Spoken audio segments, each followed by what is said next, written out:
তো দেখো খিচুড়ি রান্না কিন্তু একদম ডান। খিচুড়ির উপরে একটু ঘিও ছড়িয়ে দিয়েছি, ইন্ডাকশানটাও বন্ধ করে দিয়েছি। এবার খিচুড়িটা নামিয়ে ফেলবো। খিচুড়িটার কি সুন্দর দেখতে হয়েছে না? একদম কনসিস্টেন্সিটা ফাটাফাটি হয়েছে। আমার একটু এরকম লিকুইডি খিচুড়ি খেতে খুব ভালো লাগে, আর বিশেষ করে সবজি দিয়ে আর কিনুয়া দিয়ে ভীষণ প্রিয় আমার খিচুড়ি। তোমরা কারা কারা কিনুয়া খাও আমাকে কিন্তু অবশ্যই জানিও।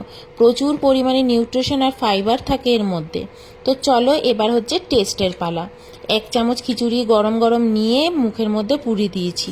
তো যাই হোক, খিচুড়ি কিন্তু গরম গরম খেতে ভালো লাগে, কিন্তু বুঝতে একটু অসুবিধা হয় নুনটা ঠিকঠাক হয়েছে কিনা। তো একটু ফু দিয়ে নিয়েছি, নুনটাও একদম ঠিকঠাক হয়েছে। এদিকে দেখো ফুলকপির পকোড়াগুলো বসিয়ে দিয়েছি। ফুলকপির পকোড়াটা এই যে সর্ষের তেলে বসিয়েছি। এটা কিন্তু কোল্ড প্রেস সর্ষের তেল, টাটার, খুব ভালো। এখন আমি মোটামুটি কোল্ড প্রেস অয়েলই বেশিরভাগ ইউজ করে থাকি। আর এই ধরনের পকোড়াগুলো সর্ষের তেলে ভাজলে কিন্তু দারুণ খেতে হয়, টেস্ট তো ফাটাফাটি হয়। দেখো ফুলকপির পকোড়া হয়ে গেছে, চলো টেস্ট করি। আর এদিকে আলুর পকোড়াগুলো হচ্ছে, আর এরপর বেগুন ভাজাও বসিয়ে দেব। তো চলো একটা টেস্ট করে খাই। নিজে নিজে রান্না করে এরকম টেস্ট করতে কিন্তু বেশ মজা লাগে। দারুণ।